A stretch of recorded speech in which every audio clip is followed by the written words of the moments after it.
Très heureux de vous retrouver sur Média TV Afrique dans le cadre de votre émission Génération News, l'émission qui prend à cœur les problématiques liées à la jeunesse. Ils sont nombreux à l'avoir déjà obtenu, à passer le permis de conduire. D'autres hésitent encore. Pourquoi les jeunes hésitent à passer le permis de conduire et quel est l'impact de ce document chez les jeunes? On en parle en première partie d'émission. La deuxième thématique nous conduira, mes invités et moi, dans la salle de gym pour comprendre pourquoi aujourd'hui les jeunes envahissent les salles de gym pour avoir évidemment de la masse musculaire. On en parle en fin d'émission. Et pour décortiquer ces sujets avec moi, j'ai le plaisir de recevoir à nouveau sur le plateau de Génération News Cherubin. Vous êtes diplômé en droit. Merci d'avoir répondu à nouveau à l'invitation de Génération News. Je vous remercie une fois de plus pour m'avoir invité. Une habituée également du plateau Génération News, Chloé, vous êtes, alors vous avez plusieurs cordes à votre arc, hein. Vous êtes Oui. évidemment dans le domaine, vous êtes slameuse, vous êtes aussi artiste, on va dire ainsi, Oui. mais aujourd'hui vous avez la casquette d'étudiante en droit maritime. Merci en tout cas d'être des nôtres aujourd'hui. Merci, c'est un plaisir. Et nous allons continuer la phase présentation avec un autre aussi habitué du plateau Génération News, Warren, vous êtes gamer professionnel, en tout cas merci d'être aujourd'hui sur le plateau de Génération News. Merci également à vous. On termine avec Harold. Harold, vous êtes étudiant en commerce international. Voilà, j'y arrive. En tout cas, merci d'avoir répondu à notre invitation. Merci à toi. Nous allons tout de suite, messieurs et mesdames, entrer dans le vif du sujet. Nous allons parler évidemment de ce document qui est aujourd'hui considéré comme un diplôme, en tout cas en ce qui concerne aujourd'hui les recruteurs et les patrons d'entreprise. C'est le permis de conduire. Cherubin, qu'est-ce que ce document représente pour vous ? Alors, merci pour la question. Avant d'y répondre, permettez-moi de souhaiter à vos téléspectateurs mes vœux sincères de bonnes et heureuses années 2021, parce qu'on est au mois de janvier. Voilà. Alors, pour répondre à la question cette fois-ci, je dirais que c'est un document qui est très important. Pourquoi il est important de se munir d'un permis de conduire ? Tout simplement parce que lorsque vous avez un permis de conduire, vous ne dépendez pas, votre mobilité ne dépend pas des autres. Vous êtes en quelque sorte libre de tous vos mouvements. C'est vrai que faut déjà avoir la voiture aussi. Exactement, l'obtention d'un permis de conduire ne signifie pas ipso facto qu'on a en notre possession une voiture. Mais d'une certaine manière, le fait de le détenir vous pousse réellement vers le besoin d'obtenir une voiture. Et quand vous avez une voiture, vous êtes libre de tous vos mouvements. Voilà. Donc il y a cette autonomie qu'il faut gagner et qui est très important. C'est d'ailleurs très prisé par les employeurs pour cette même raison. Aujourd'hui, il y a le couvre-feu qui a été à nouveau décrété au Sénégal. Ça pose des problèmes de transport à beaucoup de salariés. Et donc, ceux qui sont munis d'un permis de conduire mais aussi d'une voiture, peuvent à ce moment-là circuler librement et être au travail. Évidemment, ça va de pair. On va revenir sur un point, Chloé, que Cherubin a souligné en parlant évidemment des professionnels, des entreprises. Aujourd'hui, ce permis de conduire est presque, comme je disais dans mon introduction, considéré comme un nouveau diplôme. Beaucoup aujourd'hui de chefs d'entreprise, avant évidemment de recruter un potentiel candidat, on jette évidemment un coup d'œil clinique sur le CV pour se rendre compte si on est en possession ou pas d'un permis de conduire. D'où l'importance de le passer, ce permis, Chloé. Exactement. C'est la petite chose en plus. Parce qu'on peut tous avoir, on peut tous se présenter. Par exemple, 5 personnes peuvent se présenter et avoir exactement les mêmes diplômes. Mais pour l'employeur, il s'agira de prendre la personne qui a un truc en plus par rapport aux autres, qui peut apporter quelque chose. Et le permis de conduire, comme l'a si bien dit Cherubin, c'est une preuve de liberté en fait. Et d'indépendance. Donc, je suppose que c'est pour cela que ça a pris tellement d'importance auprès des sociétés. En parlant de permis de conduire, il y a un qui sait conduire, évidemment, Harold, vous avez la maîtrise du volant, mais vous n'avez pas de permis de conduire, pas encore. Qu'est-ce que ça représente pour vous, ce permis de conduire? Est-ce que déjà vous comptez le faire, vous comptez passer?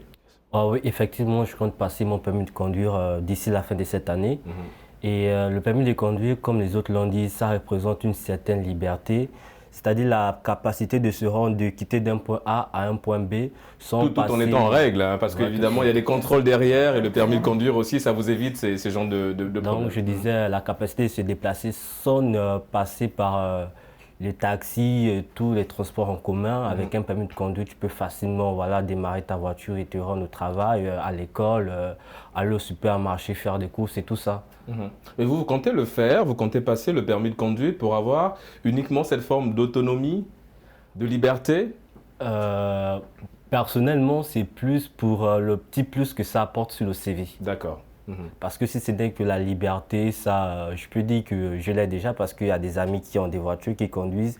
Et c'est ce qui m'a poussé même à retarder sur le fait d'aller passer mon permis. Oui, parce que vous dites que je sais déjà conduire, la maîtrise du volant et le permis, ça peut attendre. Ouais, mais attention, c'est dangereux. On espère que vous allez quand même passer ce permis de conduire. Harold, on va revenir à toi. On en vient à toi, Warren. Alors, on a parlé évidemment de l'importance aujourd'hui d'avoir ce document-là, qui est le permis de conduire. Mais pourquoi aujourd'hui la majorité des jeunes refusent encore de passer ce permis de conduire? Ils hésitent. Pourquoi selon vous? Bon, selon moi, je dirais que la majorité des jeunes aujourd'hui hésitent beaucoup à avoir un permis de conduire parce qu'ils ne connaissent pas encore la nécessité, en fait, l'importance d'avoir un permis de conduire.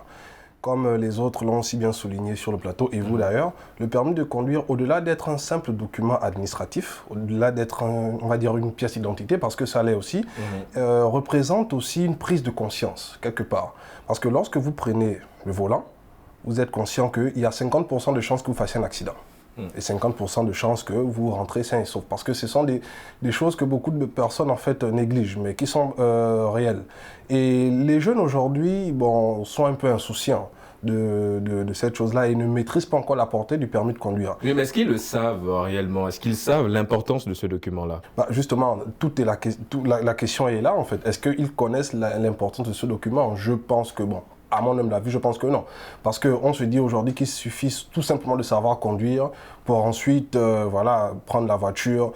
Et les réalités, on va dire, socio-culturelles aussi ont prouvé que tu peux ne pas être en règle, mais tu peux conduire. En ayant, on va dire, soudoyé un policier avec un petit billet de 1000 francs, avec un petit billet de 500. Mais le permis de conduire nous apprend justement la conduite à tenir lorsque nous sommes au volant. C'est une forme de responsabilité. Voilà, c'est une forme de responsabilité en fait. Donc, j'aimerais aussi ajouter en disant que le permis de conduire nous permet également, comme je disais tantôt, de prendre conscience lorsque nous sommes au volant parce que nous avons en nos mains la responsabilité de notre vie, mais aussi celle des autres. C'est-à-dire que lorsque nous sommes sur la route, je le disais aussi de prime abord, que nous avons 50% de chances de faire un accident et 50% de chances d'arriver sain et sauf. Et dans ces 50% de chances de faire un accident, je vais encore rentrer dans les statistiques, 25% de chances, l'accident peut venir de nous, 25%, ça peut venir de notre personne. Et il y a des dommages collatéraux, ce qui fait en sorte que nous devons être conscients. Parce que ça appelle évidemment à plus de responsabilité et de concentration, évidemment, quand on est au volant. Oui, Chérubin. Oui, je voudrais revenir sur l'insouciance des jeunes, sur la position ou non de ce document-là. Selon moi, je pense, ce qui justifie cette insouciance, c'est que dans la plupart des pays africains, la conduite a précédé le permis de conduire. Donc vous imaginez... c'est un petit peu le cas pour notre ami Harold aujourd'hui sur le plateau. Vous imaginez la pertinence de la démarche. Hein. À partir du moment où la conduite précède l'obtention du permis de conduire, il n'y a tout simplement plus la nécessité de... C'est vrai qu'on n'a plus... Oui, ça a été le cas, Harold. Ça a été le cas pour vous. C'est-à-dire qu'à partir du moment où vous êtes dit, j'ai la maîtrise du volant, ça peut attendre de passer le permis derrière. Là, je vais même encore ajouter quelque chose parce qu'il y a des amis qui savent conduire et qui n'ont pas passé de permis. Leur permis, ils ont tout simplement acheté le permis. Oui, parce que ça, c'est un autre point aussi qui est très dangereux. On est beaucoup plus dans l'achat de ce document parce qu'évidemment, quand on passe le permis, il y a plusieurs étapes à suivre. Hein. Il y a évidemment le code et tout à maîtriser. Et si on va, en disant se faciliter la tâche, en achetant ce document, évidemment, quelque part, ce n'est pas très rassurant. On va revenir sur un autre point, Chloé, qui a été abordé par Warren en parlant évidemment de cette méconnaissance même, on va dire, de la valeur de ce document qui est le permis de conduire. Que faut-il faire aujourd'hui? Aller dans une forme de sensibilisation auprès des jeunes? Oui, forcément. Parce que même si on apprend à conduire avant de passer le permis, c'est toujours important d'avoir des prérequis avant de passer le permis, pour facilement l'avoir peut-être. Mais je ne voudrais pas qu'on tombe dans la facilité, c'est-à-dire acheter, comme je sais, j'ai appris à conduire tout seul et tout, je vais acheter mon permis de conduire et voilà. Non. Par contre, c'est très important de passer par toutes les étapes du permis de conduire parce que cela nous apprend à non seulement à prendre notre sécurité au sérieux, mais à celle des autres aussi. Parce que, comme l'a si bien dit Warren, on n'a pas seulement en main notre vie, mais on a celle des autres aussi, en fait. Oui, parce que donc c'est très important de passer par toutes les étapes. Les panneaux, c'est un autre langage. Hein. C'est un langage avec le chauffeur qui maîtrise des panneaux de signalisation. Et si il n'a pas réussi à décoder ce message-là en passant par des étapes que vous avez soulignées, qui est le processus de l'apprentissage, évidemment, pour l'obtention du permis de conduire, ça va être très compliqué. Mais je reviens sur, évidemment, ce point en parlant de sensibilisation. Est-ce qu'aujourd'hui, il faut aller dans ça, dans la sensibilisation, dire aux jeunes que passer le permis, c'est important? Parce que demain, évidemment, ça peut vous ouvrir plusieurs portes. Pas seulement pour faire joli sur le CV, mais aussi l'importance de passer le permis. Oui, on doit passer par la sensibilisation parce que les accidents, on peut éviter beaucoup d'accidents rien que par ça en fait. Comme tu l'as si bien dit, les panneaux de signalisation et tout, si on ne sait pas les décoder, on ne peut pas bien conduire en fait. On peut causer, on est soi-même un danger. Donc il est très important de dire aux jeunes et même à toutes les personnes qui veulent passer un permis de conduire qu'il est très important de passer par toutes les étapes, de connaître le code, de savoir comment faire attention, de savoir à quel moment clignoter ou klaxonner, je ne sais pas trop. Vous avez un permis de conduire, vous? Ah non. D'accord. On espère qu'en tout cas, c'est dans les mois à venir, le permis de conduire? Oui. D'accord, dans la même lignée que notre ami Harold.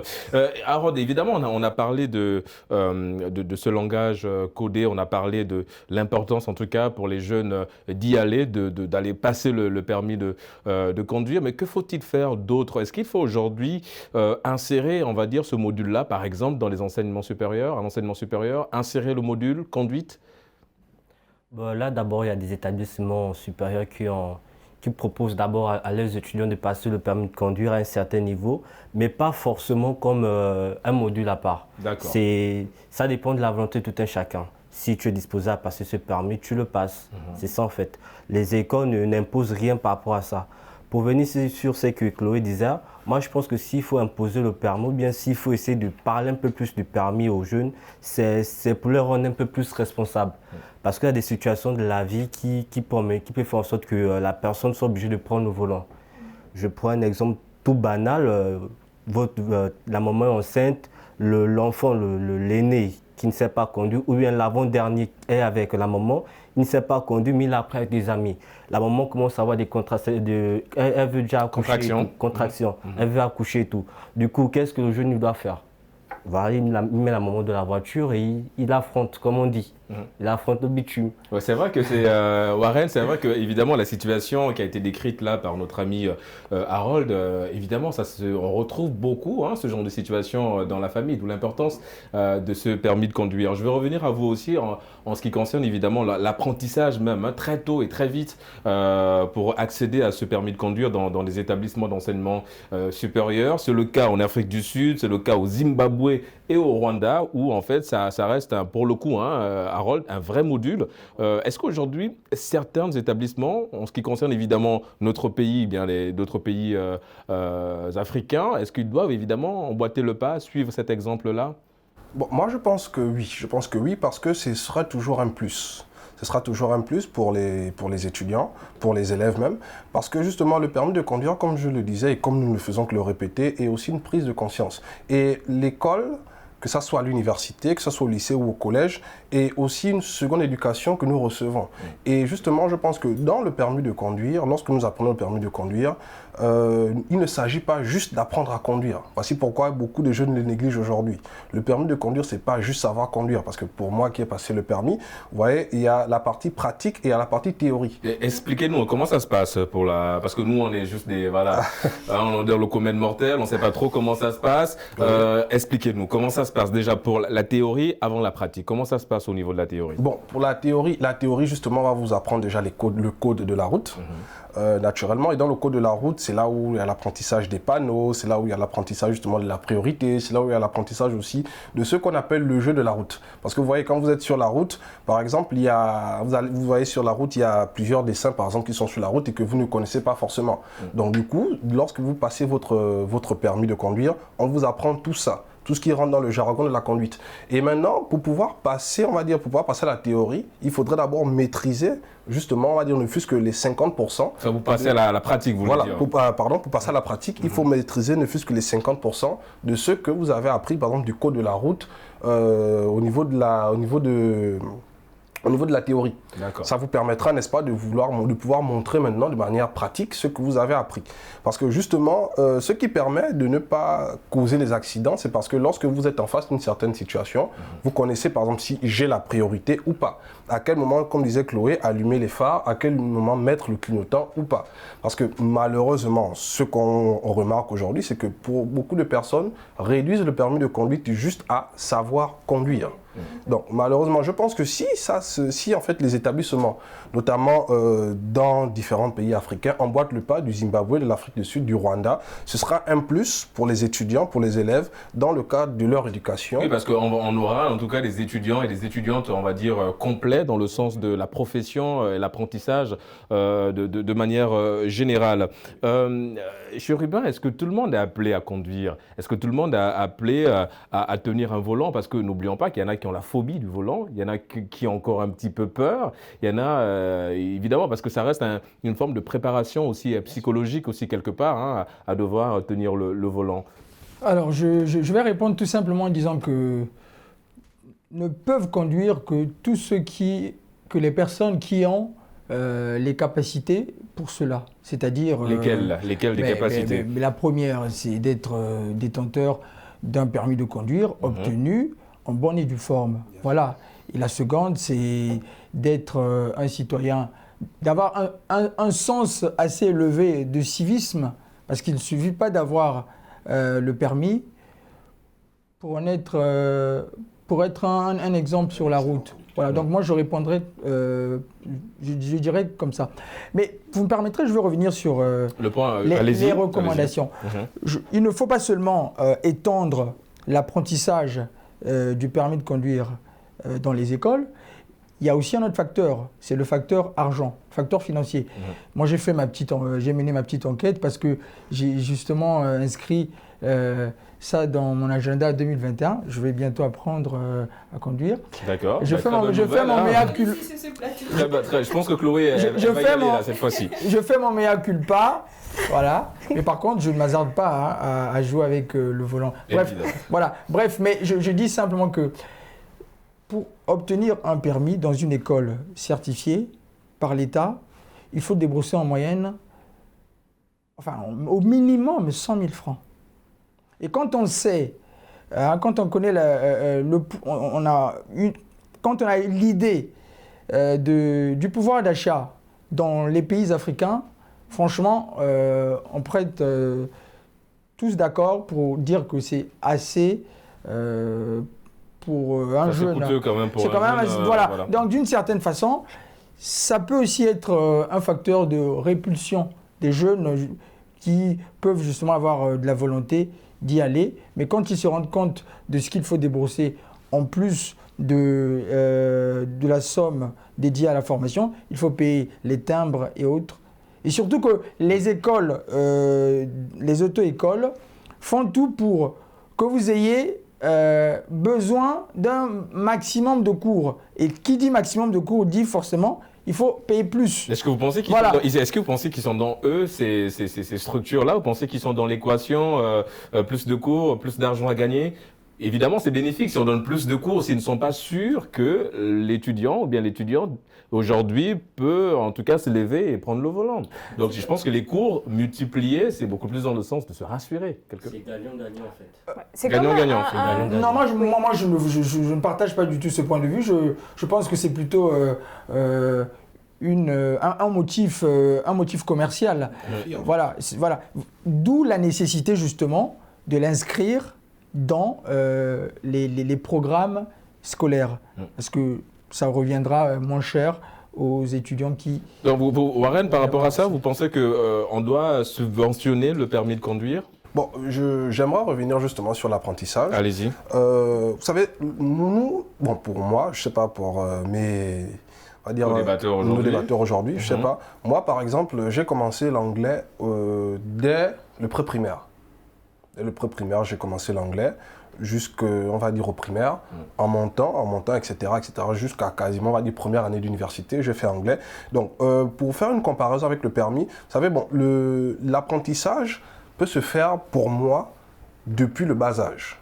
C'est-à-dire, il y a des b.a.-ba de la conduite, montrer par exemple le code de la route. Parce que lorsque nous étions, on va dire aussi au primaire, nous-mêmes au pré-primaire, on avait des cours d'éducation civique qui nous disaient qu'il faut d'abord regarder à gauche, à droite avant de traverser. Il faut attendre que le feu soit rouge avant de traverser. Ça aussi, ce sont des cours, on va dire, qu'on retrouve dans le code de conduite. Donc, du coup, pour revenir sur ce qu'il disait, bon, moi, je suis d'accord et je ne suis pas d'accord. C'est-à-dire, je partage l'avis des autres Harold, et je partage également son avis. Donc, je partage son avis dans la mesure où c'est vrai qu'on retrouve des auto-écoles qui ne veulent faire que du profit. C'est-à-dire que, bon, plus de cours, plus d'argent. C'est-à-dire, ils vont vous dire, bon, écoutez, voilà, c'est pour votre bien, c'est pour que vous sachiez bien conduire et tout, etc. Mais parfois, les cours ne sont pas bien dispensés. Et donc, ce qui fait en sorte qu'à la fin, on se retrouve avec des personnes qui ont des permis de conduire, mais qui n'ont pas bien appris. Malheureusement, mais il y a aussi des auto-écoles qui sont responsables, qui multiplient les cours justement parce qu'ils savent qu'ils ont justement en charge votre formation qui fera de vous demain soit un tueur, soit quelqu'un de responsable au volant. Et en parlant de... Oui, allez-y Chloé. Je dis aussi que peut-être que c'est parce qu'ils sont dans l'informel, ces auto-écoles qui ne forment pas bien et qui privilégient plus le nombre de cours pour faire du business, parce que c'est ça le but de l'entreprise aussi, de faire du profit. Donc je me dis que peut-être qu'ils exercent dans l'informel, mais pour ceux qui sont dans le formel, ça peut faire l'objet d'une étude par exemple. Si on insère ça comme une formation dans les écoles, enfin les universités, parce que je suis favorable à ceux qu'on le mette dans les universités, pas dans les écoles, parce que là aussi va se poser le problème de l'âge. Donc, je préfère que ce soit à l'université. Donc, si on l'insère dans le programme d'études, le programme de formation, ça peut faire l'objet d'une étude ou bien, je ne sais pas, des partenariats qui peuvent être signés entre l'auto-école et l'université pour essayer de réduire un peu les coûts. Et en parlant de coûts, Harold, est-ce que ça a été quelque part aussi l'un des éléments qui vous ont poussé à retarder l'obtention de ce permis de conduire-là ? Non, pour ma part, ça a été plus le phénomène social qui fait en sorte que, d'abord, on voulait la voiture des parents. Oui, de deux, oui, les amis. Voilà, ça c'est un fait. On retrouve ça dans toutes les familles. Hein. Les deux, les amis ont des voitures, donc le week-end, ils passent, klaxon, va redescendre. Donc on tourne. Du coup, je me dis, si j'ai besoin de me déplacer rapidement, voilà, j'appelle Jean, j'ai besoin de me déplacer, André, j'ai besoin de me déplacer. Et là, ça fait en sorte que je me dis, à chaque fois, je vais repousser ça plus tard. Et après, plus tard, ça fait en sorte que les années passent et tout ça. Oui, mais est-ce que vous, le prix vous dérange quelque part? Non, en lui-même, le prix ne me dérange pas parce que là, j'essaie de me renseigner par rapport à certaines maisons de conduite. Là, il y a des maisons qui font le permis à 80 000, il y a d'autres à 100 000, certaines à 150, 130. Et lorsque vous allez vous renseigner, ils vous disent... le prix, en fait, ça varie en fonction de ce qu'ils vous donnent comme comme cours. Voyez. Il y a d'autres qui vont vous dire 150 000 et vous allez être pris à part, pas en groupe, mais à part. Et votre moniteur sera là avec vous du début jusqu'à la fin. Il va essayer de vous rassurer sur tout et vous apprendre tout. Et lorsque ce sont des maisons de 80 000, vous êtes dans une salle où vous êtes, disons, 50, 60. Il n'y a pas en fait ce truc-là, ce contact direct avec le moniteur. Et là, ça revient à ce qu'on disait, ce que Chérubin disait. À un moment donné, les écoles se disent, les élèves n'ont pas vraiment ce qu'il faut, ils donnent encore. Et là, qui dit donner, dit évidemment renchérir en ce qui concerne évidemment les sous. Du coup, les étudiants se disent, mais attends, l'argent sort. Et effectivement, parfois, ils se disent que non, ils donnent des cours juste parce qu'ils veulent qu'on paye. D'accord. Mais ce n'est pas forcément ça en fait. Et par rapport à ça, Chloé, évidemment, il y a certains établissements ici au Sénégal et partout un peu en Afrique qui parlent de permis étudiants. C'est-à-dire que c'est l'établissement, en tout cas, qui donne des permis, enfin, donner, c'est une manière de parler, évidemment, il y a tout le processus derrière, à des étudiants à moindre coût. Est-ce qu'aujourd'hui, quelque part, pour parler un petit peu du problème du prix super élevé que Chérubin a souligné, est-ce que ce n'est pas aujourd'hui une façon d'essayer de résorber un petit peu cette problématique en ce qui concerne le prix? Peut-être, je me dis.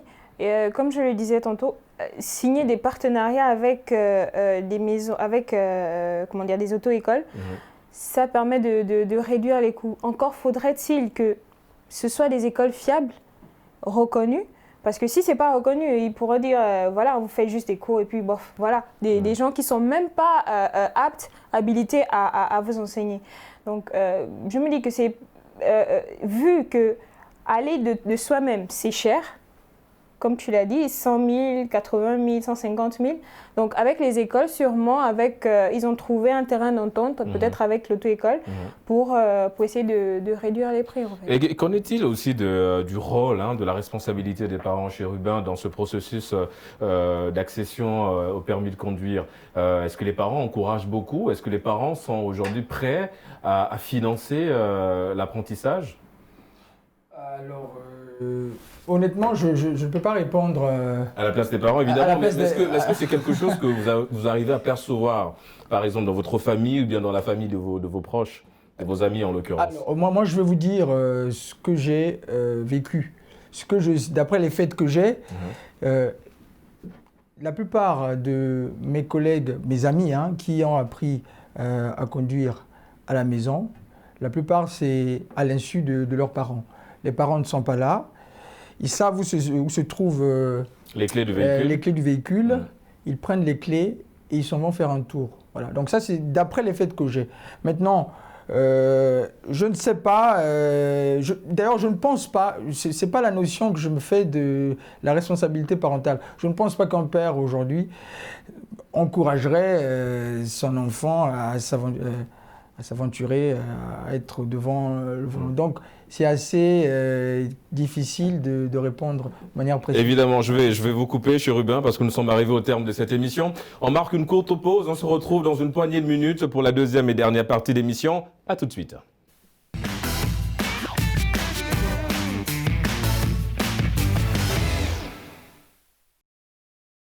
De retour sur le plateau de Génération News pour la deuxième et dernière partie d'émission. Messieurs, nous allons nous intéresser à une thématique en tout cas qui vous concerne, j'espère, sur le plateau. On va parler de la musculation chez les jeunes. Harold, vous êtes un habitué des salles de gym. Dites-nous comment ça se passe l'ambiance et pourquoi aujourd'hui vous avez décidé d'y aller pour, entre guillemets, travailler votre corps. D'abord, perso, j'ai décidé d'y aller, c'est parce que j'aime bien le sport. Donc, je suis une personne, chaque week-end, je dois être d'abord au foot. Je suis un footeux. Ensuite, lorsque j'ai du temps libre, je vais à la salle. L'ambiance à la salle, c'est une ambiance un peu on se lance un peu des pics. Tu regardes si l'autre peut soulever plus que toi. Tu regardes si tu peux faire plus d'abdos que l'autre et tout le tralala. Du coup, ça fait en sorte qu'on puisse se surpasser. D'accord. Et vous, quand vous y allez, c'est pour travailler quoi? La musculation, les pectoraux, comme on dit? Qu'est-ce que vous travaillez? Oui, je travaille généralement tout. Bon, je vais utiliser le jargon de la salle. Allez-y. Donc, pecs, abdos, fessiers, dos, épaules. Généralement, c'est ça. Contrairement à d'autres, là, je parle des bodybuilders qui travaillent plus les cuisses et le haut du corps. Et c'est important pour vous d'avoir on va dire, ce physique d'Apollon, d'y aller tous les jours pour travailler ce physique d'Apollon-là. C'est important pour vous? Oui, c'est assez important pour moi. Parce que d'abord, je suis quelqu'un, j'aime bien me regarder dans le miroir. D'accord. Et à chaque fois que je remarque que voilà, j'ai pris un peu de poids, que le muscle n'est pas trop dessiné, et tout le tralala, j'essaie d'aller prendre un abonnement direct. En parlant de ce regard, Chloé, on va revenir évidemment sur ce regard de la société. Alors évidemment, Harold, il prend plaisir à se regarder, mais justement, il le fait aussi parce que quelque part, c'est l'image qui renvoie derrière qui est assez, on va dire, intéressante. Est-ce que quelque part aussi, c'est un petit peu le regard extérieur qui pousse ces jeunes à y aller dans les salles de gym pour essayer évidemment de travailler leur corps? Pour certains, oui, parce que faut dire que la société nous influence beaucoup. il suffit juste de regarder les films ou, je sais pas, des défilés de mode. On voit toujours des mecs super sculptés avec des abdos, des pecs et tout. Donc, c'est un peu ça, en fait. Et il y en a d'autres aussi, comme mon ami en face, qui, voilà, c'est juste pour le plaisir, pour se maintenir en forme. D'accord, comme on dit, un corps sain dans un esprit sain, évidemment, le sport en est pour beaucoup. On va revenir également à un point que je soulignais au rouge, hein, tout en préparant cette émission, c'est le nombre de décès enregistrés en ce qui concerne évidemment cette pratique de la musculation. Alors, la pratique en elle-même, elle est bonne, évidemment, il faut y aller, mais c'est un petit peu la manière qui dérange parce qu'il y a près de 13% de jeunes, hein, et ça c'est de manière un petit peu ramassée générale sur le continent, qui meurent d'AVC à cause de l'utilisation des protéines que ces jeunes prennent pour augmenter la masse musculaire. Qu'est-ce que ça vous inspire, Warren? Bon, personnellement, je pense que bon, naturellement, ce n'est pas bien du tout de prendre des produits pour gonfler la masse musculaire. Et comme Chloé vient de le souligner, déjà, c'est un problème de complexe par rapport au regard que la société pose sur nous. Lorsqu'on va à la salle pour travailler le muscle, il faut dire que ça prend quand même un peu de temps pour que le muscle se dessine, pour qu'on puisse apercevoir, on va dire, les premières traces du travail qu'on effectue tous les mois. Et les produits, on va dire, la prise des protéines, des compléments alimentaires. Oui, parce que n'oublions pas que ces produits, c'est chimique. Hein, justement, ils sont chimiques. Chimique a des conséquences derrière aussi. Bon, on va dire... ça, les résultats sont tout de suite probants, hein, ça se montre tout de suite. Mais là où le bas blesse, on va dire, ce sont les retombées. Les retombées, on va dire, physiques, parce que après, lorsque le muscle se gonfle, de manière, on va dire, totalement arbitraire, parce que c'est un gonflement auquel lui-même il ne s'attend pas. Entre-temps, celui qui va à la salle, il excite le muscle jusqu'à ce que le muscle lui-même se gonfle jusqu'à la mesure du possible. Parce que n'oublions pas quand même que notre corps ne peut pas devenir du jour au lendemain, on ne peut pas devenir, permettez-moi l'expression, comme l'incroyable Hulk, comme Vegeta, comme Arnold Schwarzenegger. Voilà, d'accord. Donc du coup, le muscle, c'est aussi par rapport à notre corps d'abord, parce qu'il peut s'étendre jusqu'à un certain niveau, après il va cesser de gonfler. Mais la prise justement des produits dopants permettent de dépasser justement cette prescription que le corps s'imposait à lui-même. Et par lui-même. rapport à ça, il est où exactement le risque, Chérubin, par rapport à l'utilisation de ces produits chimiques? Vous me permettrez, hein, je ne sais pas, moi ce que je peux dire c'est que, comme vous l'avez souligné, hein, je suis en phase avec ce que vous avez dit, que tout ce qui est chimique a forcément des conséquences néfastes pour la santé. Ça, c'est un point. Deuxièmement, je voudrais partager avec vous une information. On est preneurs, allez-y. Voilà, ce sont les recommandations de l'OMS, l'Organisation mondiale de la santé, sur l'activité physique pour la santé. Alors, puisqu'on parle de la jeunesse, il y a plusieurs catégories d'âge, mais moi je veux m'intéresser principalement à 2 catégories d'âge. Donc il y a la première catégorie d'âge qui va de 5 à 17 ans. Selon les recommandations de l'OMS, les jeunes dont l'âge s'étend ou bien va de 5 à 17 ans doivent pratiquer au moins 3 fois des activités renforçant le système musculaire 3 fois par semaine. Et pour les jeunes, donc ceux qui vont les personnes âgées de 18 à 64 ans, l'OMS recommande 2 fois par semaine. Donc, ça veut dire quoi concrètement? Que si on se limite à ça, on peut se sentir parfaitement très bien dans sa peau. Et qu'est-ce qui pousse les jeunes justement à aller plus loin? Il y a plusieurs facteurs. Il y a le regard de la société, mais ce qui est plus inquiétant, c'est que ce regard cause souvent ça peut avoir des conséquences psychologiques. Et là encore, une fois de plus, il faut appeler à la barre les réseaux sociaux qui, à force de diffuser des vidéos promouvant des corps musclés, arrive à installer l'idée l'idée qu'il faille justement, pour se sentir à l'aise, s'identifier à cela. Et là, le risque, on va revenir à l'utilisation de ces produits. Le risque, il se trouve à quel niveau? Alors, j'ai parlé évidemment du décès, mais ça se trouve à quel niveau le risque aujourd'hui? Est-ce qu'on va dans une philosophie, on va se dire, on va continuer à laisser les jeunes utiliser ces produits chimiques, ou derrière, on doit informer et dire à ces jeunes, attention à l'utilisation de ces produits chimiques? Mais c'est ce que vous avez dit. Il faut éveiller les consciences. Et les jeunes aussi ne doivent pas toujours attendre qu'on leur mette la puce à l'oreille.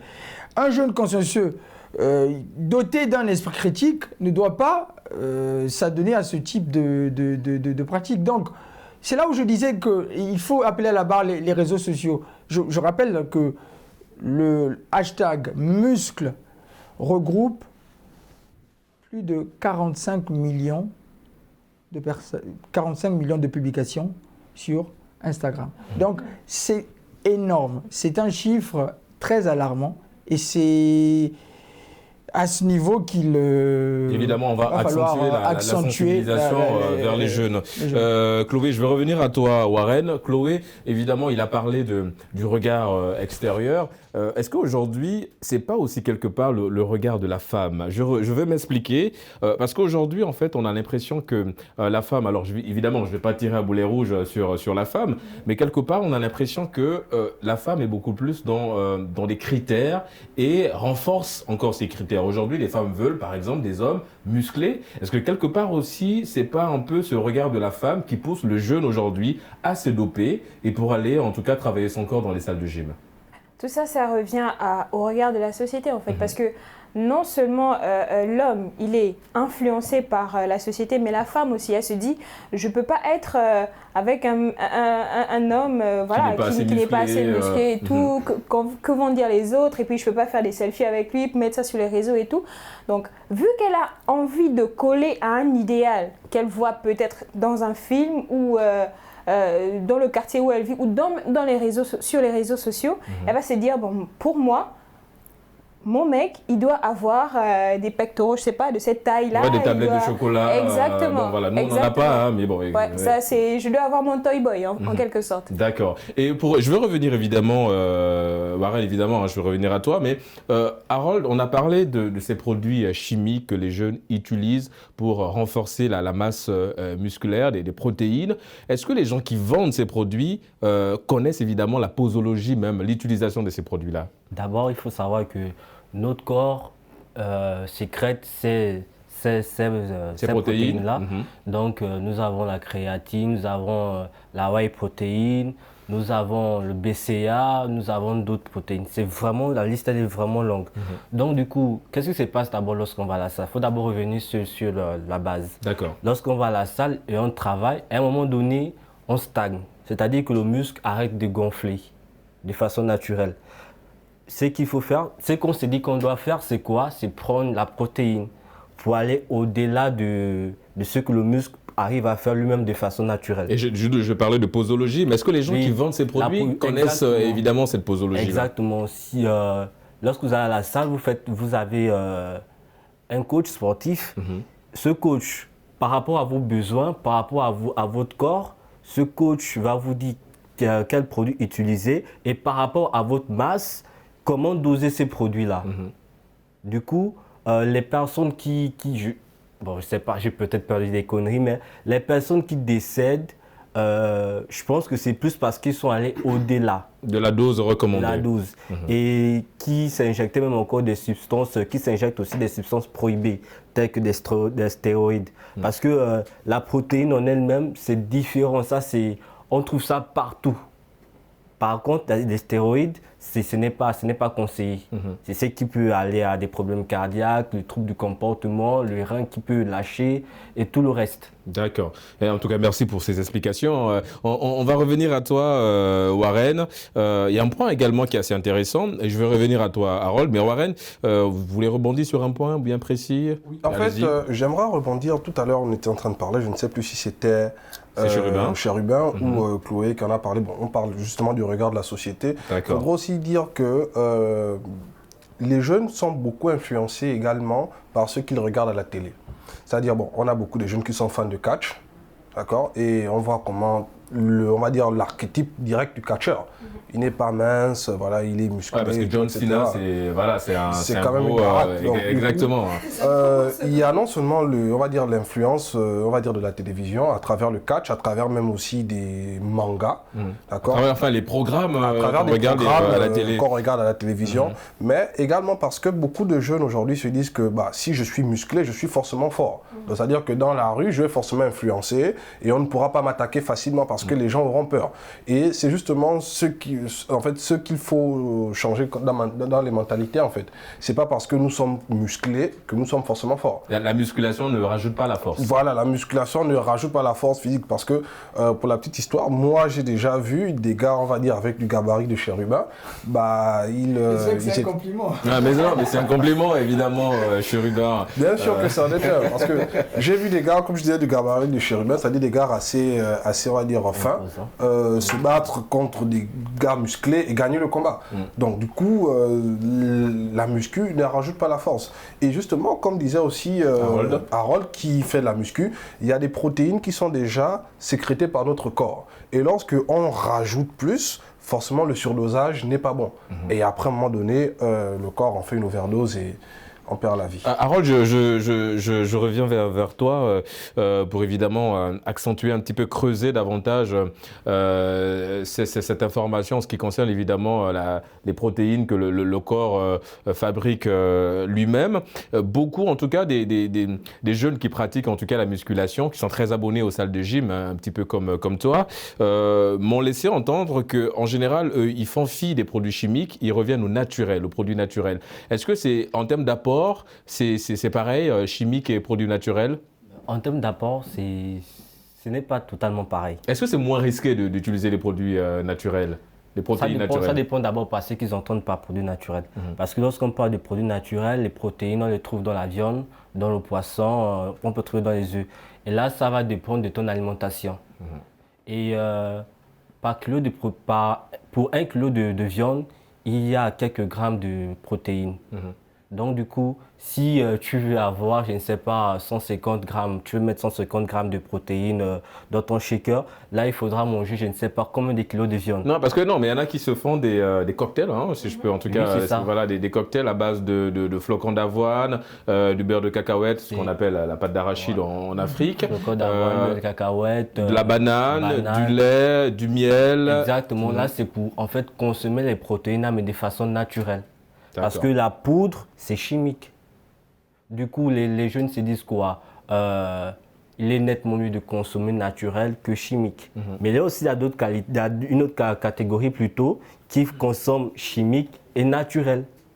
D'accord. Et le danger, c'est évidemment de consommer les deux en même temps, le naturel et... Le danger, je dirais le danger, c'est d'aller au-delà de la dose recommandée. Et de consommer des produits prohibés. D'accord. Chérubin, vous voulez rebondir sur un point? Non. Non, pas sur ce point-là. D'accord, je reviens à vous, Chloé, toujours sur le regard de la femme. Hein, vous êtes la seule femme sur le plateau. Vous allez évidemment essayer de nous édifier un petit peu. On a parlé de ce regard. Warren a parlé du fait que quand évidemment on est très musclé, derrière, ça renvoie à de la force, hein, évidemment, quelque part. Est-ce que vous, en tant que femme, vous vous sentez beaucoup plus protégée par un petit ami musclé ou un petit ami avec notre corps, on va dire, voilà, le corps de Régis et celui de Chérubin? Est-ce que vous vous sentez beaucoup plus en sécurité avec quelqu'un qui a de la masse musculaire? Pas forcément. Pas forcément pour les mêmes raisons qu'il a évoquées. C'est-à-dire qu'un homme qui a une musculature fine peut très bien se débrouiller, peut être plus fort même qu'une personne très très très musclée. Il s'agit juste de savoir utiliser sa force. C'est vrai qu'une femme, on aime se sentir protégé, mais pas forcément avec quelqu'un de très très musclé en fait. Bon, personnellement... Oui, évidemment, vous parlez pour vous, évidemment. Je parle pour moi, et pas besoin d'être ultra méga musclé, j'ai pas besoin d'un bodybuilder, donc c'est ça en fait. Et être musclé ne veut pas forcément dire qu'on est fort. D'accord. Harold, vous l'avez fait pour plaire aussi quelque part à la jeune féminine? Ben non, je l'ai fait, c'était pour moi. D'abord pour vous. Parce qu'à la base, j'étais assez fin. Donc du coup, je suis passé de... Vous avez utilisé des produits chimiques pour essayer d'avoir cette masse musculaire? Ouais, je l'avoue, au début, oui. Parce D'accord. que j'étais assez complexé en entrant dans la salle, la première fois, mon premier abonnement. En entrant, j'étais genre épaté. Je regarde de gauche à droite, waouh. Mais les Ouais. gars, ils font comment? Donc du coup, je me suis mis à travailler et je me rendais compte que ça n'avançait pas très vite. Comme je l'ai dit, ça n'avançait pas très vite. Donc du coup, Vous avez utilisé des produits... ouais, la graine. D'accord. La graine, c'est fait pour avoir de la masse musculaire. Donc j'ai utilisé de la graine pendant un mois. C'est ce qu'on appelle évidemment des produits naturels. Hein, on en parlait tout à l'heure, J'ai utilisé de la traditionnels, graine. naturels. Après, j'ai laissé tomber. J'ai fait un régime et je faisais le régime et la salle. Le régime et la salle. Donc ce n'est pas la femme, le regard de la femme qui m'a influencé. Non, non. C'était juste parce que je voulais ressembler à autre chose. Vous vous sentez bien dans votre corps aujourd'hui et vous voulez ressembler à quoi? Ben, je n'ai pas de modèle. Je n'ai pas de D'accord, modèle. d'accord. Et vous Sinon, vous sentez bien j'allais- aujourd'hui dans votre corps? Ouais. Warren, allez-y. Je vous ai interrompu sur un point, allez-y. Et aussi, en ce qui concerne la sensibilisation des jeunes, déjà, il faut. Harold a soulevé un fait important, c'est que il y a des personnes qui vont au-delà de la dose. Tout simplement pourquoi? Parce que eux-mêmes veulent on va dire, ils veulent s'auto-éduquer par rapport à la muscu. D'accord. C'est-à-dire, bon, il sait que bon, ce produit, c'est un produit qui peut me gonfler le muscle, il l'achète tout seul et il ne prend pas conseil auprès peut-être Des professionnels, des tout professionnels simplement, en fait. oui. C'est-à-dire, il prend le produit, il va surdoser le produit et il va le prendre. Et une fois qu'il va voir les résultats, il va se dire que ouais, donc c'est comme ça.